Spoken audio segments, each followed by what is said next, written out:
Welcome to Intuitive Astrology with Molly McCord. Thank you so much for joining me today as we are going to dive into an important topic and theme around divine feminine energies rising, toxic masculine energies declining, and the ascension journey. This show is going to be a little bit different because I'm going to be applying some real world experiences to these themes and giving you 9 tips for being in your power, especially if you are a divine feminine and you're moving through any kind of toxic encounters with others that are showing up right now for you because it's what your soul agreed to move through, master, and accomplish in this lifetime. Now, I feel that this theme is very potent because we have the 3 outer planets, Uranus, Neptune, and Pluto, each moving to 29 degrees of feminine signs over the next few years. And so these energies represent the collective, what we are all experiencing at some level of our being, and what we are closing out on a grand scale. This is a culmination of experiences that you are being invited to step into with more of your power and light to face these experiences head on and to know how beautifully supported you are at this time, especially for where humanity is going, where we're evolving into higher frequencies, as well as moving away from lower frequencies that no longer serve the collective. So my intention is to help you and support you in any of these experiences you might have, or perhaps your friends or sisters or other people in your life might be moving through. And I am going to be quite specific in how I describe these energies. I'm focusing on divine feminine and toxic masculine. Now, of course, there can be multiple combinations of these energies where there can be divine masculine and toxic feminine. There can be toxic masculine and toxic masculine, toxic feminine and toxic feminine, but I'm going to describe it as divine feminine and toxic masculine, and of course take it as it resonates and don't force it to resonate if it does not. Now, besides the astrology of the outer planets moving through final degrees of feminine signs, we are also living in a timeline of the divine feminine being complete with unhealthy, destructive energies in herself, in her own experiences, and in relationships with others. The divine feminine energy is rising in this cycle, and it's a time of clearing what is unbalanced, clearing expired, outdated patriarchal energies, clearing family lines or ancestral energies you might not even know about, clearing as well Atlantis experiences where the masculine was so prized and so powerful that it was out of balance and didn't appreciate the offerings of the feminine. And basically, how many lifetimes are we going to live through these cycles of destructive energies harming us, wounding us, not allowing for the feminine to be an equal, to be powerful, to shine, to be in her light, especially for the betterment of all? This is a lifetime where the energies are not only balanced, but we're understanding what we don't want, what we won't allow, what we will not tolerate, and we aren't going to hold back that power or that truth. Now, we can describe toxic individuals as egotistical, unhealthy, competitive, master manipulators, narcissistic, self-serving, duplicitous. The list goes on. And chances are you understand this for yourself and already know what a toxic individual is for you. Now, one of the other reasons why I wanted to discuss this topic is because many of you are going into business and you are stepping into a whole new chapter in your life. And if you're in the spiritual world, a healing community, you're connected to others who are spiritually awake and are aware of the ascension energies on the planet, you could have some type of idealization that toxic individuals are not in these communities, but in fact, that's not true. And I want to help you get a heads up that unfortunately these could be clients or coworkers you come across, and to not lose your grip on reality that these will be energies that you interact with, even though you might be quite high vibrational.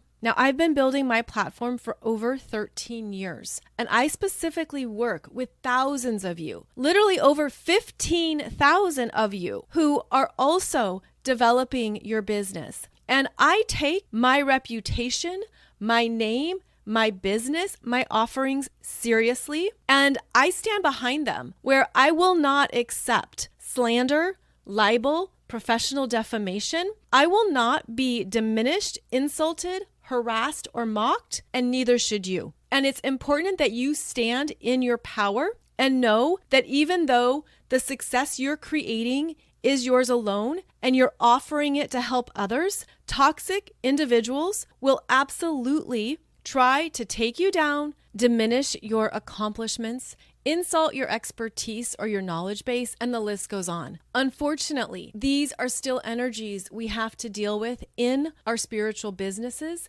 It's important to know that you are most likely an advanced being who is being called to deal with these themes, to end them, to end the interaction, to end the unhealthy dynamics. Similar to how an individual contributes to the collective and the micro experiences influence macro experiences, you are here to dismantle and close out any types of toxic energies that are infringing on your soul mission. So basically, we're not immune to it. We decrease the odds of it, but there are still people who will show up with this type of soul challenge for you, which I'm going to touch on shortly. And so here's a story to share with you. I met somebody back in January 2022 who I interacted with in person one time for about 2 hours. It was the only time I ever saw this person, once. Within a few months of communicating with them on a more personal level, it was clear to me that we were very different people, not compatible, different values, different lifestyles, different life priorities. I was seeing basically every red flag. It was like a bingo card full of red flags, and I was done. I was like, there's nothing here for me. This isn't someone I have much in common with. And it was apparent that because I've done a lot of my own healing work, you can see when others have not. You can understand by what they say, how they approach things, what's important to them, whether or not they're on a healing journey, whether they are spiritually growing and evolving, or whether they're not. Everything is fair game on this planet. Everyone has their free will to create their life adventure, to create their experiences. But when you're on a healing path and you have healthy self-love, self-worth, and self-respect, you know when it's necessary to distance yourself from people who are on a different path. And ideally, to do so peacefully, to let it be, to close it out, and just continue on your own journey. But when you're dealing with someone who's actually quite toxic, they don't allow themselves to be rejected. And I'm getting the visual of Gaston from Beauty and the Beast, where Gaston is the ultimate prima donna who thinks no one could reject him or be better than him. All the ladies in the village must love Gaston, and it's not even fathomable that someone could say no to Gaston. And so basically you could see Gaston as representing toxic masculine, where when he's rejected, you will be punished. You will be targeted. You will be harassed. You will be on the receiving end of instigating fights and doing anything to get a response. But when you are a divine feminine and you're high value and you have self-respect and self-love, you deny all access. You shut it down. Sorry, I'm not an on-demand chick that you can just access because you need attention and validation. There's other apps for that. So put this into perspective.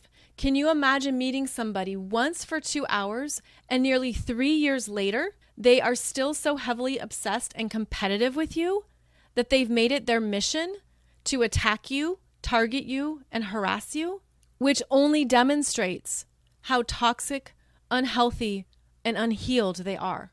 Now, later in 2022, I was talking with a divine masculine who is a highly respected teacher in the spiritual community.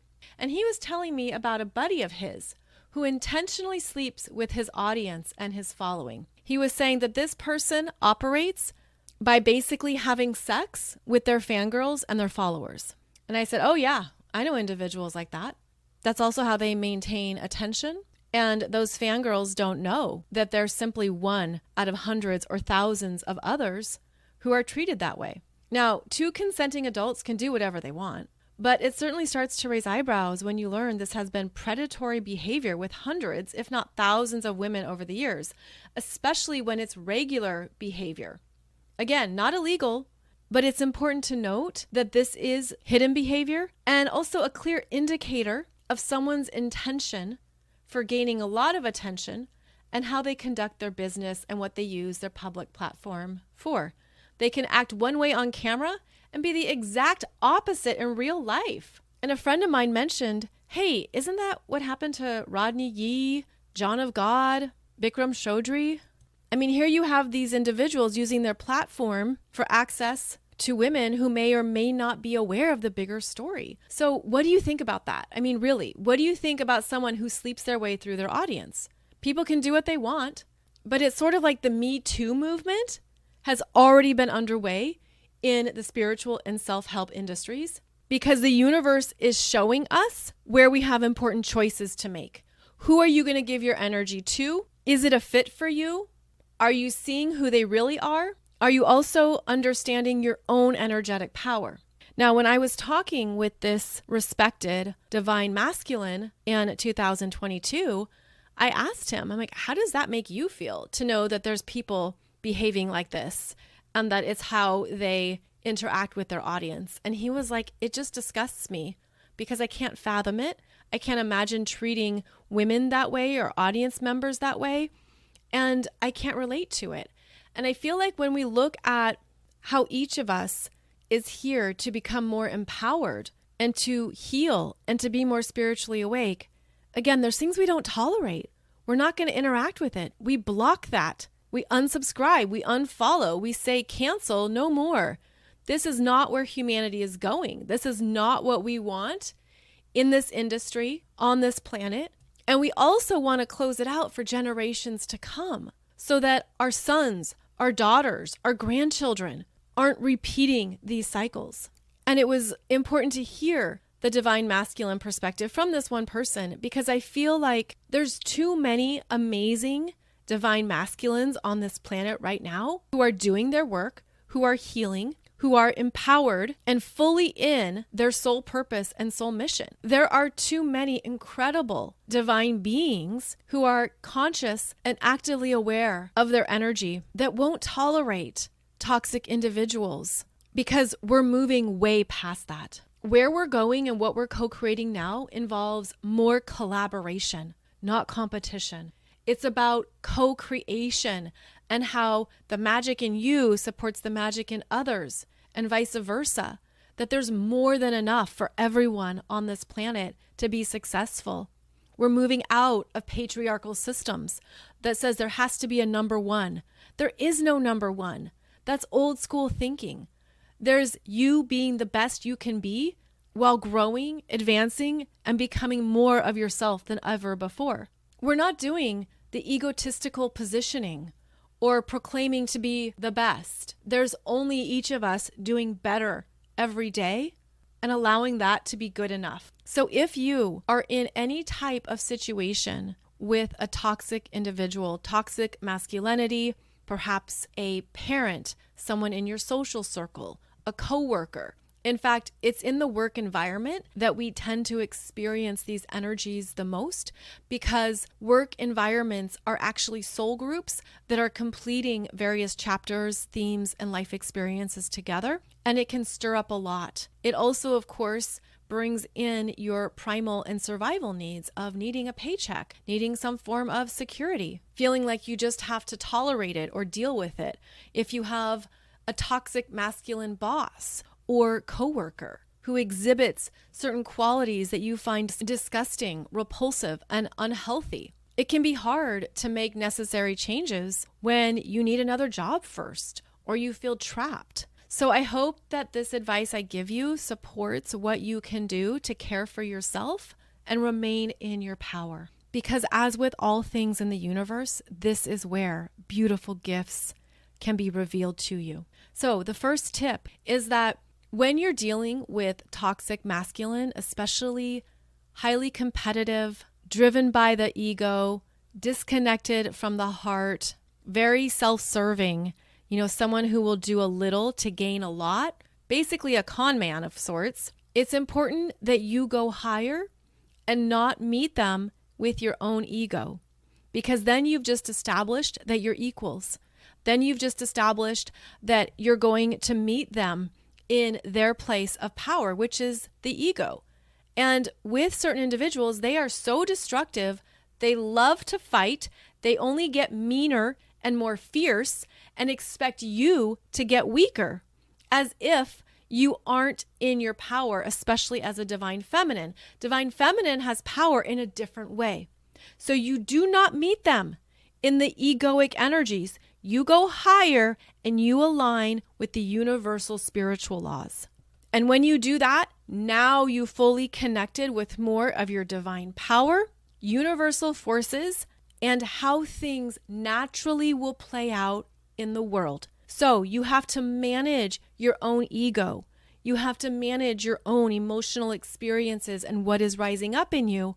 And remember to keep going higher to the universal spiritual laws, which includes the law of polarity, the law of karma, the law of energy, the law of relativity, law of detachment, the law of attraction, and the law of divine oneness, which reiterates that each person on your path is a divine gift that you are ready to receive, that you recognize that in the higher realms, yes, you are connected through divine oneness, but to be a human, we take identities, we take individual form, and now we have opportunities to grow in our own way based on our soul's needs. And that even if you're up against a challenge or you're up against an opposing force, your power is never diminished when you understand the law of divine oneness. There's also the law of attraction, the law of compensation, and the law of vibration. So going higher into the universal spiritual laws is one of the most important ways that you rise above your own ego. You rise into a higher energy field that will support you, move with you, and guide you. Now, the second tip I have is that for the divine feminine, prioritize what you need to feel safe, emotionally, mentally, energetically, physically safe. Safety is a primal need for feminine energies. And it's when you don't feel safe that you might unconsciously shift into your own lower masculine self that you needed in order to survive in a patriarchal society.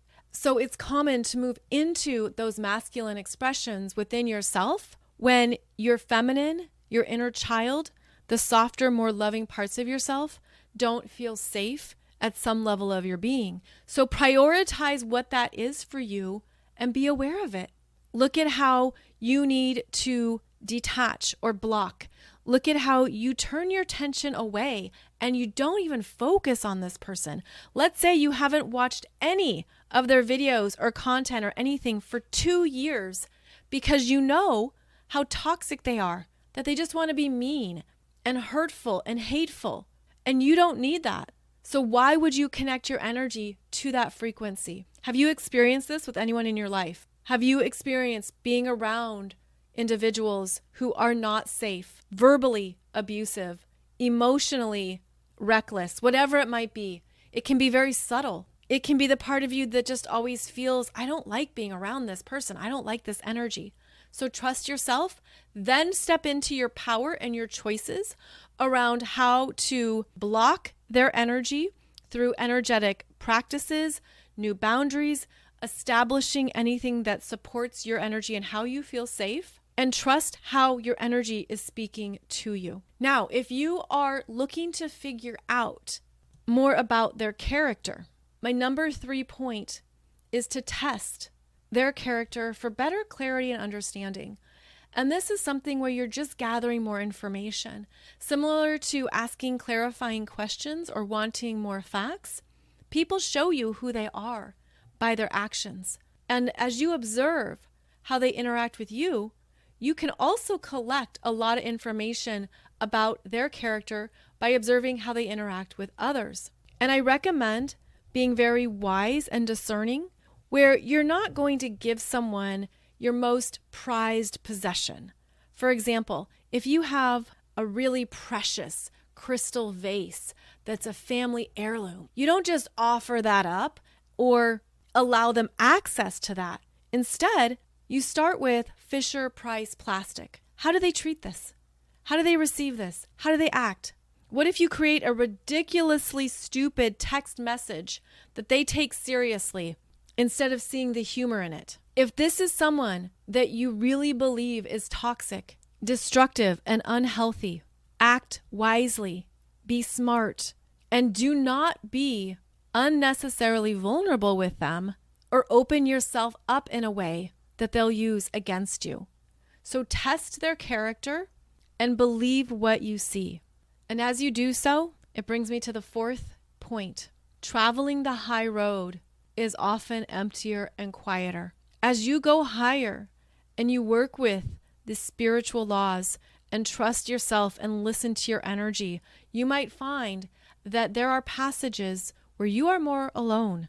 You're disconnected from others, perhaps in a work environment. You don't go out to lunch with these people, or in a family dynamic, you don't want to show up to certain gatherings or events because you don't like the energy. You don't want to participate. And traveling the higher road is not only quieter, it's misunderstood. And unfortunately, that misunderstanding can be fodder for a lot of gossip. Going back to Gaston as the archetype of toxic masculinity, he fires up the villagers with ways to attack the beast or attack the castle, and he fills them with false information. And so understand that groups of people can be the slowest to the truth, the quickest to gossip and make up stories, and be the most dense energy you deal with. And it's amazing how quickly those stories and false narratives can take off, where people will take 2 separate people and create a story about them that is not based in reality.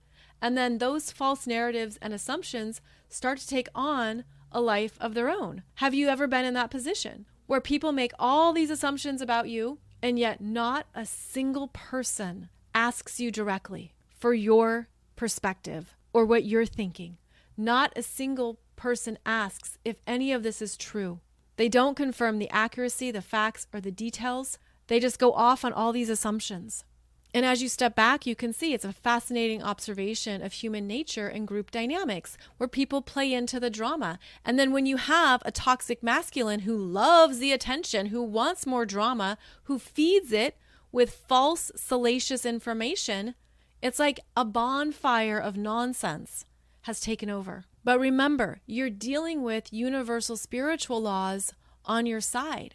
And your work is in going higher to connect with universal forces that always know the truth, that always know what is occurring, what is real, what is false. And the universal spiritual laws are also how you align with your higher path. And when you trust the importance of put your energy there, you go off in different directions. You're not concerned. You don't care as much. You're disconnected and detached from the bonfire of nonsense and the false narratives because you know there's nothing substantial to them. But the toxic masculine energies that always look for validation from others and have to control the narrative will most likely continue to spout these untruths.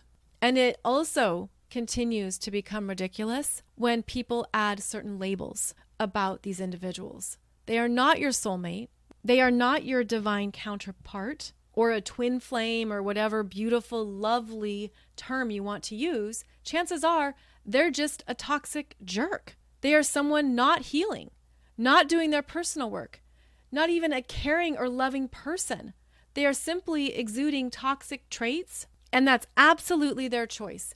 They can choose whatever they want to do, however they want to create their world or their reality, but get a grip on your reality.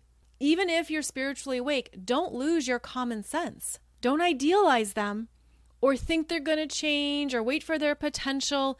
People show you who they are. So the questions become, why aren't you believing what you're seeing? Is this a habit for you? Are you someone who gives people the benefit of the doubt too much or too often?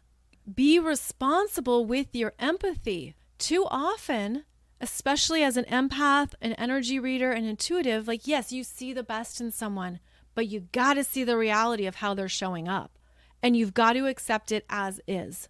And this also becomes trickier when they're one way in front of people and totally the opposite in their real life. If it's all just a show and a fake persona for attention, for drama, give me a break. Gag me with a spoon, as we would say in the 80s.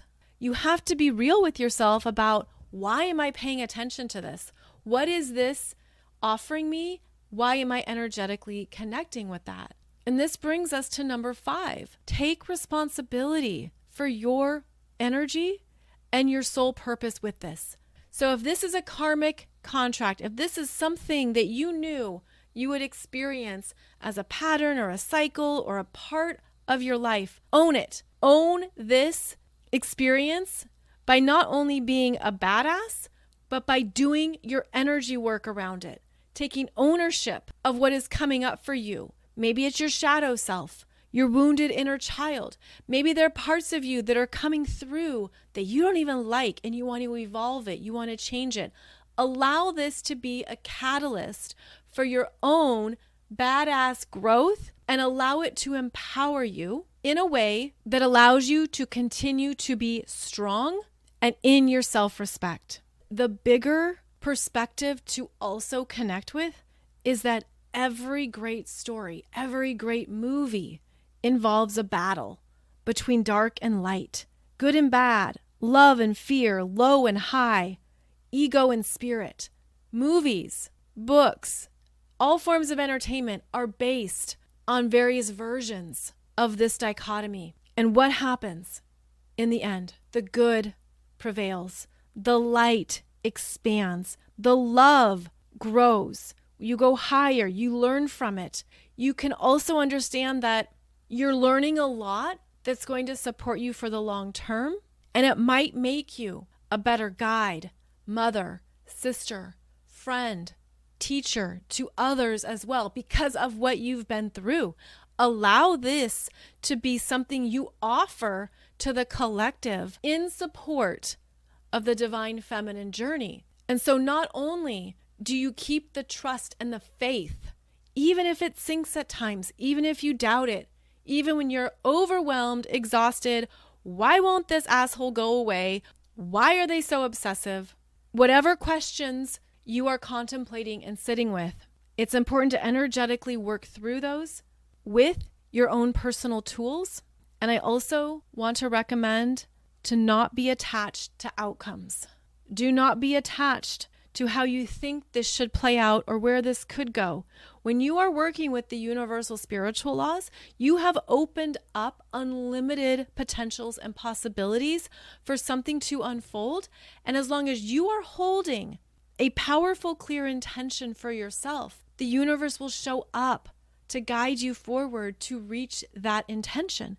So do not be attached to outcomes or how you think it should go, because odds are that's not how it's going to play out, but it can play out even better when you maintain that trust and faith in the universe.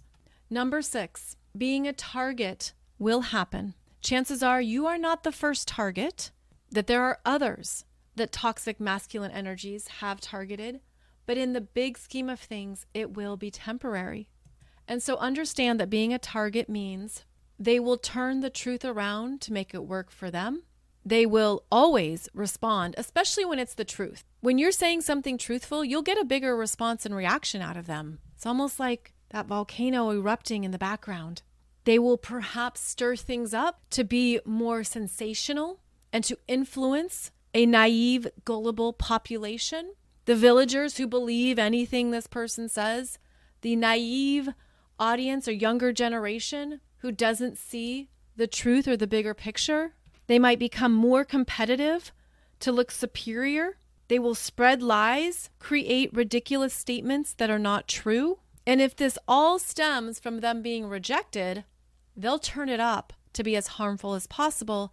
And this is when the smear campaign really takes off. The smear campaign is a carefully constructed narrative designed to tear someone down and to hit at your reputation. And that's because some of these toxic masculine energies rely on what other people think of them. That is so important to them. So then they're going to hit you with a smear campaign to destroy you, knock you down, insult you, harass you, harm you, try to destroy your spirit, your name, your business, turn the story around to say that they rejected you, and on it goes. Now, these smear campaigns, depending on the environment you're in, can be damaging, can be harmful, can affect you. And if this is anything you're moving through, you want to make sure to have evidence and documentation. You want to report things, such as in a company, to human resources or to your boss. You want to make sure you have those emails or text messages or anything that proves what you're undergoing. It is important to look at what is in place that would support you and to also gather support from other professionals, whether those are human resources professionals or people in your family who can see what's happening, who know the dynamics. Maybe there are professional guides, lawyers, or experts who can help you. If you need to seek out legal counsel for professional defamation, slander, and libel, it's important to be educated and aware of what those next steps may be. For example, it might also be a good idea to keep a list of this person's employees, coworkers, mentors, and professional connections in case contacting them at some point is necessary. So be smart, be logical, be in your right mind about what you need to keep track of and who you can turn to for guidance, support, and advice. Number 7 is to use your voice when needed, but prioritize your energy and needs. Understand that you have the right to take actions on your terms and on your timeline, not because a toxic individual is trying to control the narrative. Remain in your power with this.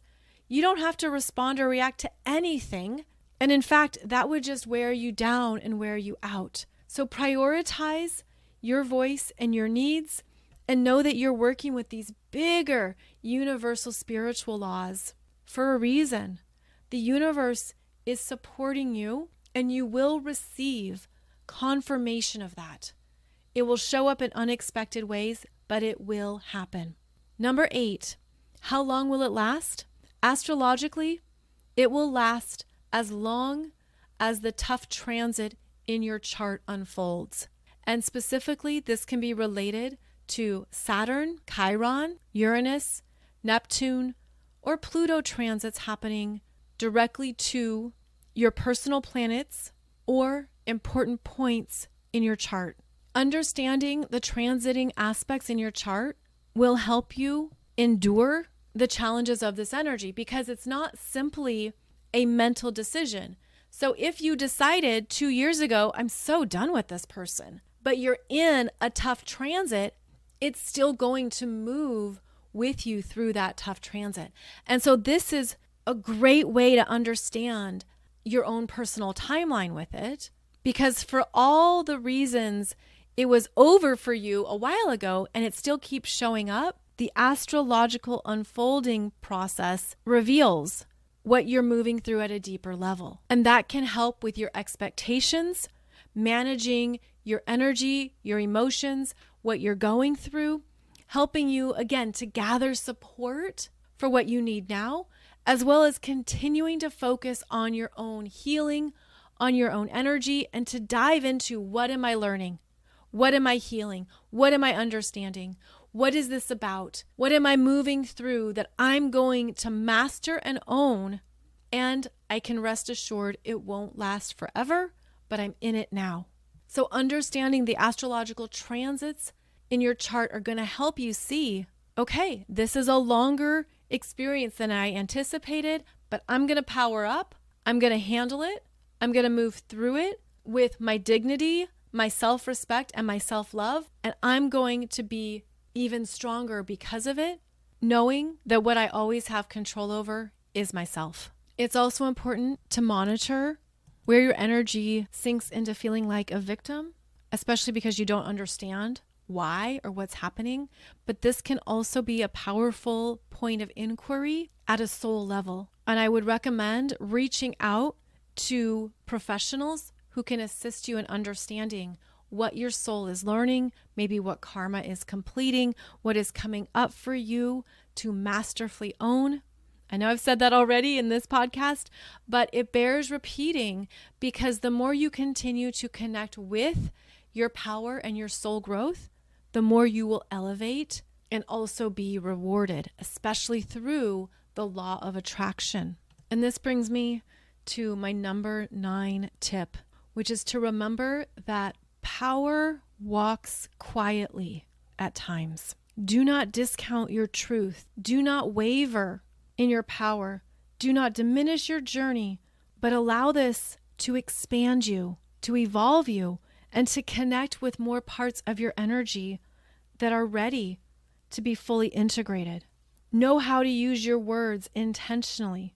Know when to be responsible with your needs.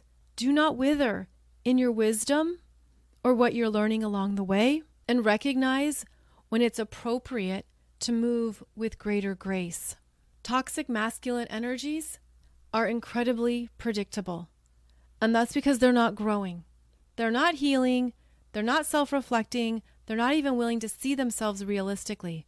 There could be huge blocks in the ego, a superiority complex, narcissism, and also extreme control dynamics that prevent them from taking responsibility, much less seeing themselves or the harm they're creating. Their predictability is to your advantage because you can most likely see 3 steps ahead. And this is what makes them very simple. If all they want is attention, validation, money, fame, that is their right to wish for those things or to intend them in their life experience. We all have sovereign power, but understand how that energy is fading away from the planet. We are rising in how we connect with each other and how we respect each other and what we will tolerate, not only personally and professionally, but collectively. You have choices around what you allow, what cycles you want to repeat, and what you don't want in your energy or in your experiences. So you can ask yourself, is this serving me? What is this revealing to me that I need to know about myself? And how can I continue on my path feeling strong and safe in who I am and what I need without allowing toxic energies to diminish my light or intrude upon my soul mission? It's an opportunity for you to get stronger in honoring your own healing, owning your own wounds, walking quietly but with strength and power, not wasting your energy on people who can't hear you. There is wisdom in selecting and discerning who you share a story with, who you go to for strength and support. And don't expect everyone to understand or relate, but know that you don't need that. You don't need validation or acknowledgement for your own soul growth. That is your connection to the universe, to God, your angels, your star family, or whatever you go to for higher guidance. And also understand the bigger picture of cycles changing on this planet. We're not tolerating toxic masculinity or toxic femininity. We're not allowing that to be parts of our experience. We have grown past it. We are above it. Even when it coexists in our realities, we can see how it contributes to contrasting experiences, to perhaps showing you how far you've come and how much you've grown, and allowing you to make conscious decisions about what you will participate in your life that is best for you in this lifetime. So allow that repulsiveness to push you into more of your divinity. Allow the competitive edge or harsh energies to move you into greater self-compassion and self-acceptance, and to then stand stronger in that frequency. We've done enough of these cycles for centuries that now we're saying no more. I don't want this in my reality. I'm not going to follow or connect with people who think this is the way. That is the old way, the old earth. We are already living in the higher 5D frequencies that we have to continually sustain, nurture, and grow for not only ourselves, but for others who are choosing the higher path as well. And we know it's not an easy path. The ascension journey is one that brings up all of your crap and your stuff and your wounds and your shadows and your ego, and all that comes up for you to approach it, heal it, and master it in ways we haven't been able to do in other lifetimes. So this is exciting, and allow these experiences with toxic individuals to better you, to propel you forward, and to be an awesome catalyst for more of what you can do in the world with greater self-love. That's what the universe is offering us now. That's what we are moving into even more, and it's not to be compromised. And when you are in that part of your own power, the universe meets you there. The universe meets you there and will continue to walk with you in that frequency. And as for toxic individuals who don't grow, who don't self-reflect or take ownership over their behavior and how they're acting, the universe also honors them. Because basically you're placing an order for what you want to experience. So here it comes. The karma comes back. The energies you've been putting out come back 3, sometimes 10-fold. They create their own downfall because of how they've put that energy out. So my final message is to remember that you are a divine creator of energies.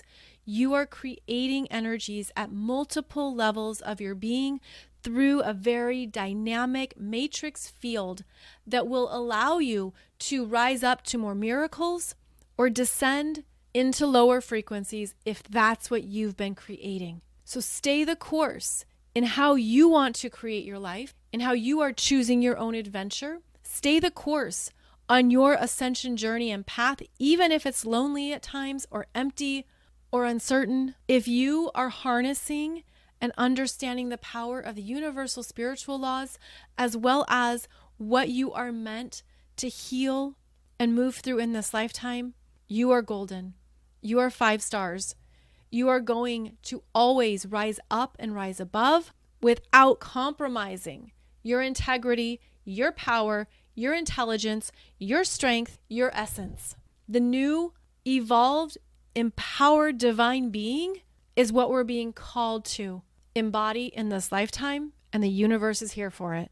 So I hope these tips have helped you gain perspective and understanding on how to be responsible with your energy, as well as how you are here to master all experiences for your own betterment. And because so many of you are wise, evolved beings, I would love to hear in the comments on YouTube what has worked for you, how you have handled toxic masculine energies or even toxic feminine, but how you have maintained your divine feminine frequency, self-love, and self-respect, especially in ways that would benefit others. As always, I appreciate and am grateful for each of you. Thank you for connecting with me through this podcast. As always, my intention is to remind you of your soul purpose in this lifetime, and I look forward to how we continue to co-create these higher earth frequencies together. Back in 2013, I wrote a book called The Modern Heroine's Journey of Consciousness, which describes 11 phases of the journey. If you are moving through something dark and intense, I recommend that book to help you understand where you're at and where you're going, as well as how to make the most of each phase and step along the way. And then back in 2017, a group of women came together to share their own modern heroine stories about how they moved through some of the darkest times in their life and how it evolved them and allowed them to step into more of their power. That book is called Modern Heroine Soul Stories. It's a collection of 24 various life experiences told from the divine feminine's perspective. And I hope that book might offer you some insights or wisdom into what you are moving through as well. So 2 books, The Modern Heroine's Journey of Consciousness and Modern Heroine Soul Stories, offer ways to consciously work with these darker energies and hard times. As always, I'll be back every Wednesday and Monday for a new podcast episode. Thank you so much for joining me. And I hope you continue to rise in your divine feminine power, because that's exactly what we signed up for in this lifetime. Take good care, and I'll see you back here soon.